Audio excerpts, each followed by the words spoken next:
Today we are going to study the book autobiography written by baby Kamble, The Prison We Broke. And I start with almost all the simple and beginning notes which can help you in your examination and understanding of this book. Jina Amcha. The Marathi origin of The Prison We Broke is a milestone in the history of Dalit writing in Marathi. It is probably the first autobiography by a Dalit woman, not only in Marathi but in any Indian language. Like most Dalit autobiographies, The Prison We Broke is an expression of protest against the inhuman condition of existence to which the Hindu caste system has subjected Dalit for thousands of years. There exists a long Marathi tradition of protest writing against the caste system.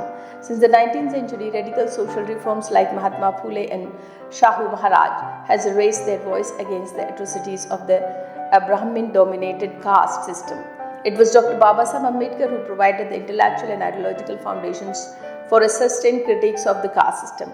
Under his legislative leadership, Dalit protests acquired the form and force of a militant political movement and challenged the very foundation of Varnashram Dharma, the Brahminical creed that has sanctioned and perpetuated the oppression of Dalits. However, since the Babasaheb Ambedkar's Mahaparinirvan, the situation changed. The oppositional forces represented by Dalit movement were sought to be contained, controlled, and demobilized by the hegemonic structure of power in political and social spheres. Dalits were concentrated in rural Maharashtra and were largely landless laborers. The Indian National Congress has begun to build a base among the rich and middle class farmers with the policy of Green Revolution, which transformed them into modern capitalist and landowners. But needless to say, Dalits were not the beneficiaries of the revolution. Since most of them were landless agricultural laborers, they became the chief target of exploitation. At the same time, the upper caste, smarting under the frontal attack from Dalits, especially the Mahars, were politically more aware, retailed with vengeance, and innumerable atrocities were committed against the Dalits. The unholy alliance between feudal force and bourgeois in the political sphere on the one hand, and between Brahminical system of domination and control in the socio-cultural sphere on the other hand, tried to whitewash the inequalities and the resultant operation in society under the garb of so-called developmental policies. In reality, these policies push an already oppressed communities further into desolation, depriving them even for basic resources like water and food. There was a large-scale migration of Dalit to cities. The Congress lured away many Dalit leaders with a little share in power. At the ideological level, there were attempts to selectively protect the pluricultural ethos in terms of fundamentalist Brahminical concept of Hindu nation. There was growing disillusionment among the poor people, especially among the Dalit masses. It was in this atmosphere of coercive suffocation in 1960s that radical Dalit stabilizers sought to give vent to their frustration and outrage, thus aligning themselves with other revolutionary and radical movement and even taking place around them, such as Black Panther Party, anti-Vietnam War protest, the Naxalite movement, left struggle, anti-price rise movement, and so on. The establishment of Dalit Panthers was one of the major happenings in Dalit cultural politics. On the literary scene in Marathi, there was a conscious attempt to challenge the universalities, metaphysical and aesthetic norms that has created a closure in the literary discourse.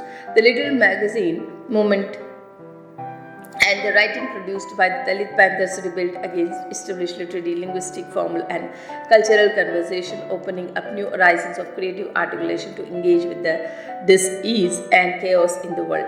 Dalit writing bloomed, poetry, Namdev Dasal, Yeshwant Mahar, fictional narratives like Baburao Bagul, Arjun Dangle, and autobiography emerged as the dominant form of articulation. Daya Pamar's Balutha, Son Kamble, Atha Vanchit, Atha Van Nichi, Pakshi, Madhav Kondvikas, Kondvilkas, Mokkam Post, Devache Godane, Shankar Rao Karat's Taral Antaral may be cited as the major Dalit autobiographies written during this period.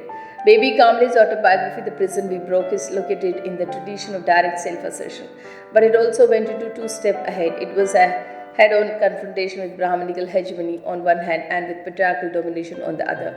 In one sense, it is more of social biography rather than an autobiography. As Baby Kamble states in her interview featured of this translation, it was published almost 20 years after she completed writing, yet it redefined the tradition of autobiographical writings in Marathi in terms of form, narrative strategies, and experimental world and selfhood and subjectivities articulated.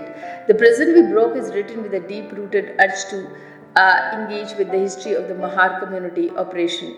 Political edge of such a critical scrutiny comes obviously from the radical self-assertive politics of Dr. Baba Saheb Ambedkar, a major source of inspiration of Baby Kamble as he is for many radical and Dalit writers in Marathi.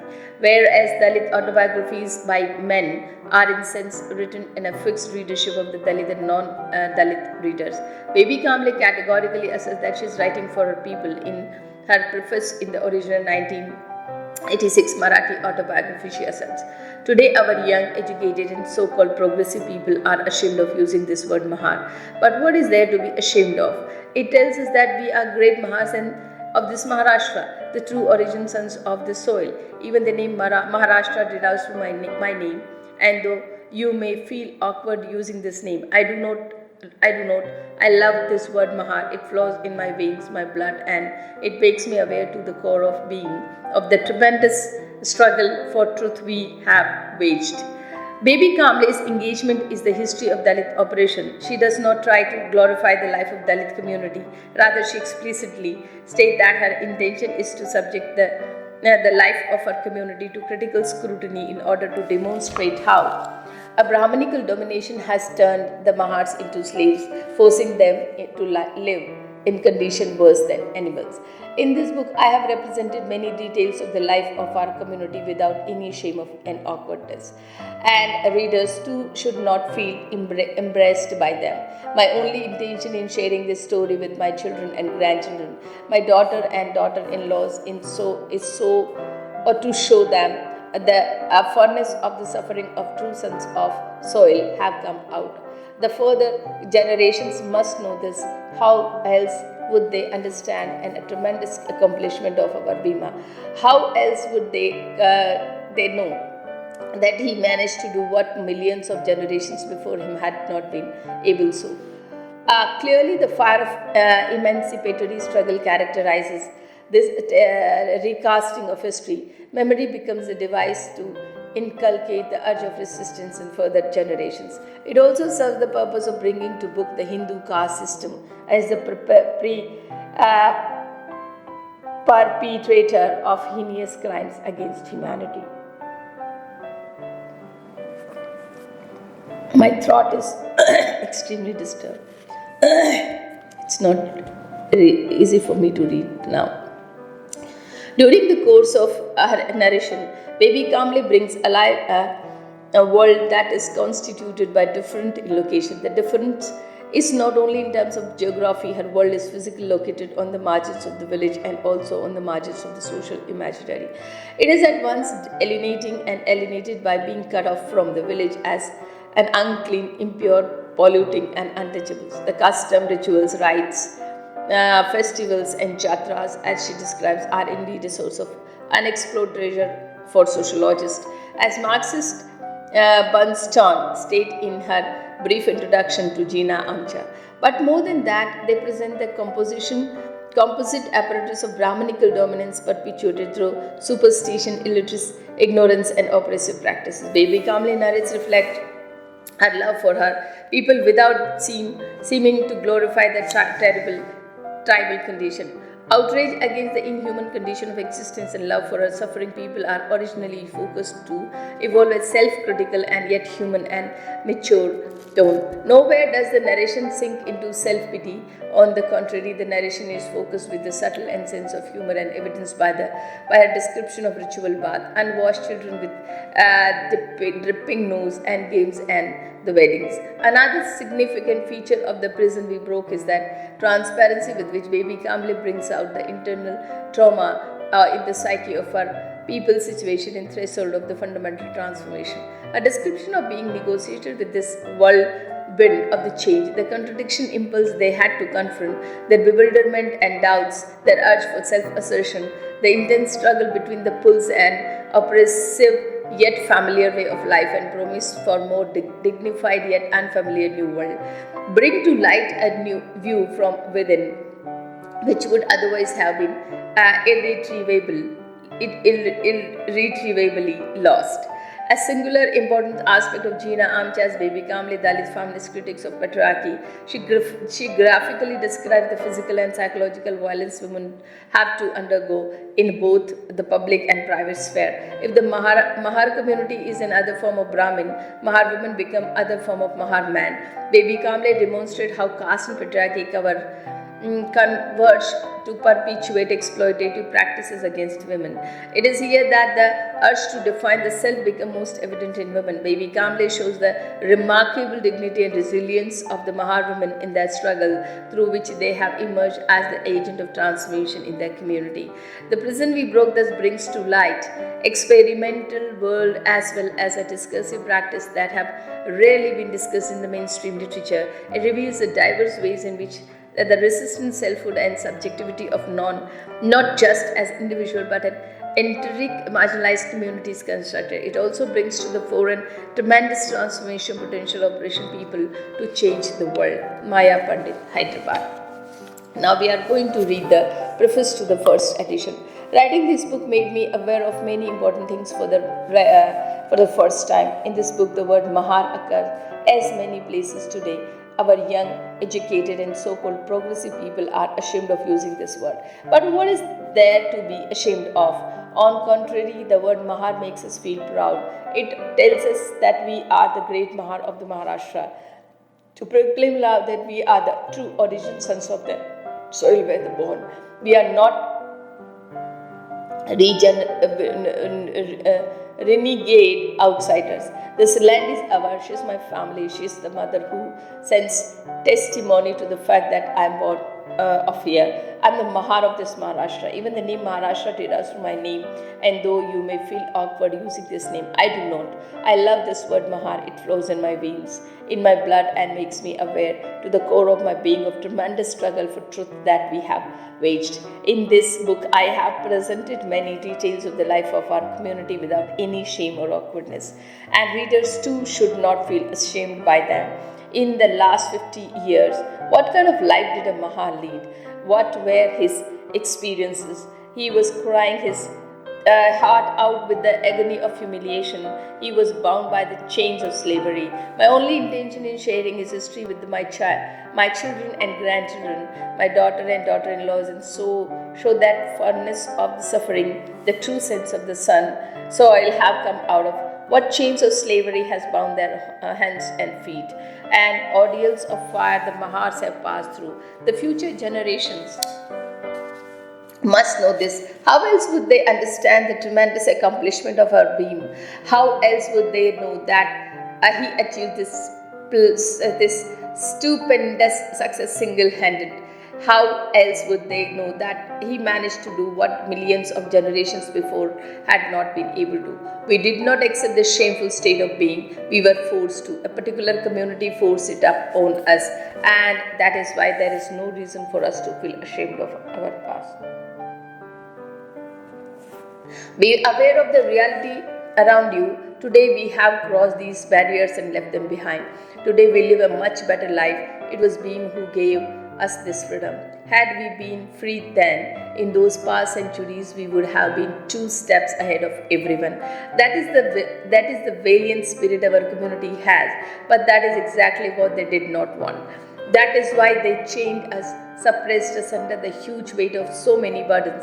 In this dark past, Beam is the only light we see, because only he managed to smash those chains to our smittens and free us from our bondage. Consider what was our condition 50 years ago and what is our condition today. I tried to sketch a portrait of actual life of Mars and indignities that they were subjected to. I have tried to show what our life was like 50 years ago and how it has changed today. How did that change come about? My intention is to make you experience the terrible truth of our past, understand what brought this tremendous information in our life. My account of my childhood is based on what my mother told me. It will show you the great sea of ignorance that our society is drowning in. Tell me, if my life had really left me, would I have ever managed to stay alive? But let me tell you that many of our infants have been buried alive like this. They were actually hovering on the border of life and death. Infants fell sick, fall sick, and their bodies grow cold. Then they appear to be dead in the dark of the night, but actually they are still alive. It is a fact that often God men are called for the consultation at such time, and if the child is found not dead but alive, all the credit goes to them. This again helps sustain superstition and blind faith in God to strengthen its hold on the mind of our people. I was being buried alive because of the blind faith, but I managed to survive somehow. My many generations, however, were buried in this way, and that is fact. This is my first book, and I'm so happy that to hand it over to readers. This autobiography honestly attempts to present the picture of our way of life and our community in a small village. The credit for this goes to Maharashtra Rajya Sahitya Sanskrit Mandal. This book has been published with their grant. Many people have helped me in this process of writing this book. Dr. Maxine Bernstone encouraged me a lot in my journey from darkness to light. It was her constant encouragement that helped me overcome all obstacles in my way. I thank her for bottom of my heart. My brother Sri Arun Baburao Kakade and Sahib Rao Pandurang Kakade always accompanied me wherever I wanted to meet people in connection with this book. I'm so thankful to my uncle Digambar Janglu Kakade for sharing my happiness.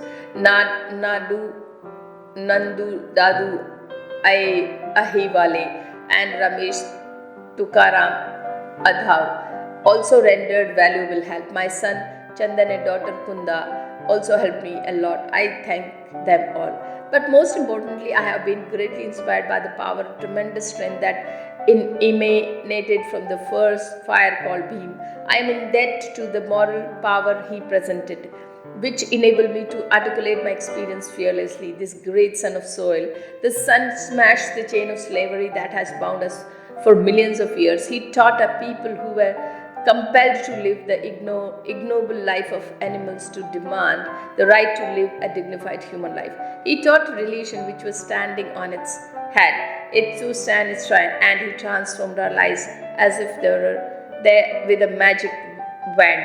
It is this great son of our land who has inspired me to narrate my story. Truly, it is because of him, and that today we are able to live a dignified and happy life. And if in golden city of Lanka, if under the shade of giant peepal tree in cool comfort, the saint poet Chokhaba of yesteryears had purified nectar in the court of Indra, the king of God. But my Bhima brought this nectar down to earth, placed it at the doorstep of every poor dwelling, and poured it into each poor mouth there. My pen draws strength from that nectar. I most humbly offer my eternal gratitude at the feet of the great man and bow my hat at his feet. All I can manage to say is that, oh Bhim, you have been our great mother, and we will never be able to repay the enormous debt we owe you. We are eternally grateful to you. I'm just a small flower that has bloomed in some obscure outskirt of a village. I offer this humble gift, my book, a tiny flower at your feet. This narrative was originally published serially through Stree, the woman's magazine. I thank its editor for giving me permission to publish in book form. Baby Kamble, Faltan, Satara, Maharashtra. Preface to the second edition. Jai Bhim. I'm happy that the second edition of my book Jeena Amcha is being published today during the birth century year of Baba Saheb Ambedkar. I'm thankful to all of you, readers and critics, of appreciating this book. Many critics approached me for explanation of the certain words, clarifications and glosses. The response of readers told me how much they liked this book. Many readers communicated to me their impression through the letters. I must especially mention one of them, Mr. Ran Pies, who elevated me to the state of his grandmother. He asked me my question. He wrote, Baby Dai Aji, I read your book from cover to cover, but I am surprised that you have nowhere discussed the merits of Buddha as a religion. What did we learn from Buddha? How to practice it? Is it the right religion for men? This, I think, was a universal question in the mind of many. Jeena Amcha came out of furnace of the sufferings we underwent, each word in its suit of the truth that had sprouted in my heart. While I was in the process of writing all this, Dr. Ambedkar converted to Buddhism. This religion was then infant, and I would have been wrong to label it as a right or wrong without myself first experiencing it in my way. That is why I deliberately wrote nothing about Buddhism in this book. I would not have been right. The publisher Ravindra Kulkarni published this book in spite of great difficulties and brought to light the writing of women from the rural areas. I am grateful to him for that. I would also like to thank Vishwasrao alias Dada Saheb Daithankar for his valuable help of this endeavor. I also thank Sri T.D. Wagmare for the considerable help he rendered and for this valuable time in production of this book. Jai Bhim, Baby Kamble, Mangalwar, Pet, Paltan, Satara, Maharashtra. Now, chapter 1. Children love their grandparents' home. At least it used to be so 45 years ago. Besides, in those days, most children were born in their maternal grandparents' home. Growing up in the grandparents' home was like being in the cool shelter of love. Naturally, children would prefer their grandparents' home to that of their own parents. I was no exception. I always loved being with my grandparents, and that's my I's parents. They belonged to Veergaon, a village in Purandar Taluka in Pune district. The village was small and so the Maharwada. But the people in the Maharwada were large-hearted. They were poor, of course, but they were very affectionate and people ready to even lay down their lives for someone they love. My I's parents did not have a son. That is, I did not have a brother and I was deprived of having mama. They had only two daughters. The elder one was Chandrabai and Sundarbai was the younger one. Even my Masi had only one daughter, Avithabai. She too was brought up by our grandparents. My I had two children, me and my elder brother Babu. Both of us stayed with our grandparents. My father was a contractor and had to stay away from home quite often. So my I generally stayed with her parents. My father approved of this arrangement as he was sure that his parents-in-law would take care of his children. Babu was my parents' first child. My I gave birth to three daughters after him, but none of them survived for more than 2 or 3 years. Then, for a long time, I did not conceive. Finally, in desperation, my I went to a village nearly called Harni. Now, this village was famous for the goddess Kalubai, who granted devotees their wishes. Aji prayed to her fervently for a child for her daughter. The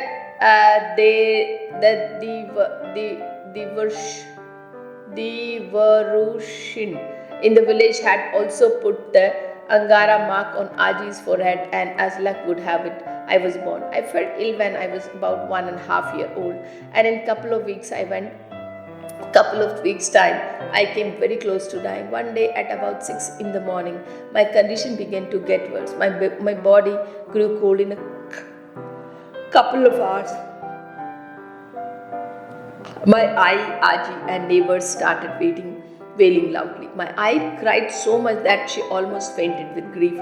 The people around decided to give me an immediate burial to spare her to the prolonged agony. Armed with a hoe and the spade, A couple of young men got into the garbage pit and started digging a grave. When they had dug enough, my chulat aja bent down to pick me from my eye's lap, but she clutched me so fiercely and would not let go. There was sort of tug of war for a while. Then, with tears pouring down her eyes, she begged people around to let her hold her child in lap at least for the night. You buried all my daughters in the night. Now let me at least hold this girl in my arm till the break of the day. Let me gaze at her face. I won't see it again. This heart-rending appeal affected her uncle and aunt so much that they let the baby lie on her lap and prepared to keep vigil by her side throughout the night. All right, we will do whatever you wish, but please don't cry so much, they said. My Ajja had brought a book from Kashmir called Pandav Pratap, and he began to read aloud from it. Now, all the people of our community were devout Hindus with great religious devotion that enlisted the exploits of the Pandava and Lord Krishna. It was the first day of the month of the Shravan. My Aji kept reading into the wee hour of the dawn, and he had come up to the 11th chapter. The first crowed, then one of my aunts happened to cast a glance at me, and to her intense surprise, she saw my eyelids twitched. She whispered into the ear of the elders sitting around. The warmth of the happiness flowed into the cold hour. My Aji held some cotton in front of my nose, and it fluttered. My body grew warmer. People were overjoyed. Then my Ajja came forward and folded his hands in prayers and supplication. The Holy Mother at Veergaon had given rebirth to my grandchild. But if she makes us strong like the corn, I will offer a holy feast to all the people in the community, he declared. By then my eyes had opened. Then member of the Bhajani Mandal, falling over each other, rushed forward to apply the holy buka on my forehead. Then some old man was remembered an old dictum that a burial pit should be left unoccupied. So my Aji chose the plumpest hen and amongst her birds and gave it to the people, to the buried alive in the pit. Accordingly, the bird replaced me in burial pit. My eyes stayed with her parents for 2 more years, and after this, when I was 3.5, my father came to fetch us. But I was so attached to my Aji that I refused to go with my parents. My father's name was Pandhari Nath. He was contractor by profession, but he had so generous a heart that he was called Karna. The epitome of generosity in Mahabharata, an extremely kind-hearted man. He had no craving for wealth. His only wish in life was to make people happy. There is an amusing story about how to become a contractor. In 1980, a canal was to be dug in Pathan, but before the work could start, the thick wood cactus bush to cleared. My father bagged his contractor and completed the work. He was also able to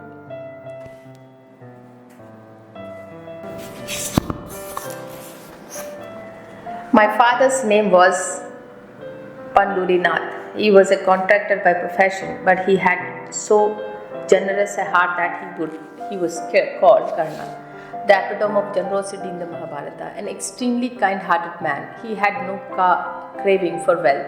His only wish in life was to make people happy. There is an amusing story about how he became a contractor. In 1918, a canal was to be dug in Paltan.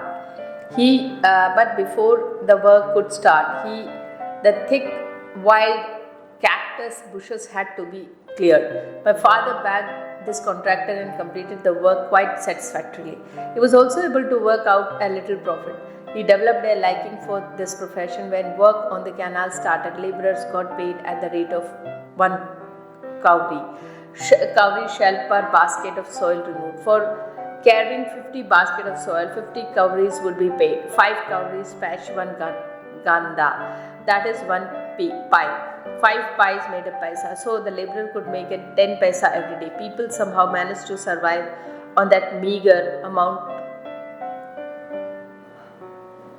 so long as there was work. But once the work on the canal got over, they had to face tough time. Soon there was an outbreak of epidemic. This disease had plagued them for ages. It killed many and compelled survivors to migrate to distant lands. When people started migrating to escape the epidemic, my father too joined the crowd and somehow reached Pune. Terrible hunger awaited them. The government had started some construction work in order to help the migrants, but the migrants laborers had no shelter, nor any help. Hordes of laborers flocked to the work site. The news that there was work available spread far and wide by the word of mouth. Familiar with the Pulton also got wind of news, and construction of the dairy was going to begin. All of them rushed to the site of the dairy with their meager belonging to the camped nearby, under the trees and against the wall. In the morning, the European engineer arrived at the site along with a host of other officers to start the work of laying the foundation. When the laborers saw the engineer, there was great commotion amongst them. My father approached the engineer with his notebook, which contains the record of the 50 rupee contract he had undertaken to dig the canal. The Sahib stared at my father with great curiosity. My father was a mere boy of 16 or 17 years, hardly 4.5 feet tall. His thin body barely covered by a torn and patched shirt, a torn dhoti mended in innumerable places, and a turban which took no better than a bundle of rags on his head. He must have presented a very unusual sight to the Sahib. In those times, a white Sahib always carried a cane in his hand. The Sahib was no exception. The sight of this strange-looking character must have tickled the sense of humor. He raised his cane and flicked off my father's turban. Then, poking his stick into my father's tattered shirt, he asked him, "How will you undertake this contract? Do you have any qualification? You need at least laborer in order to take up this contract." My father blurted out, "Why not? See all those people squatting there, they are my laborers." No sooner did he signal at them than the crowd people rushed towards Sahib, who started at my father in sheer amazement. The Sahib fixed some amount and my father backed the contract. The digging started. The work processed smoothly and steadily, but this brought a new worry. What would a laborer eat till the first payment was made? Now one of my aunts stayed in Kamble and Pune. My father went to her and begged her to give her golden necklace. She gave it to him. He took it to the pawnbroker and got some money for it. They fetched food for at least 4 days. Sunday came. His bill was sanctioned. Now he had to go and collect the amount for the treasury, but he had nothing even to carry it in. Finally, he took some cement bags with him to collect the payment. He filled one bag with pure silver coin, another with pentagon-shaped coin of 2 or 4 annas, and third bag with coin of the rupees and peace. The Sahib provided him with police escort up to the place of work. When the laborers saw him coming in a donga with his stationers, followed by the police escort, their eyes filled with tears of joy. From then, my father got into the habit of being generous.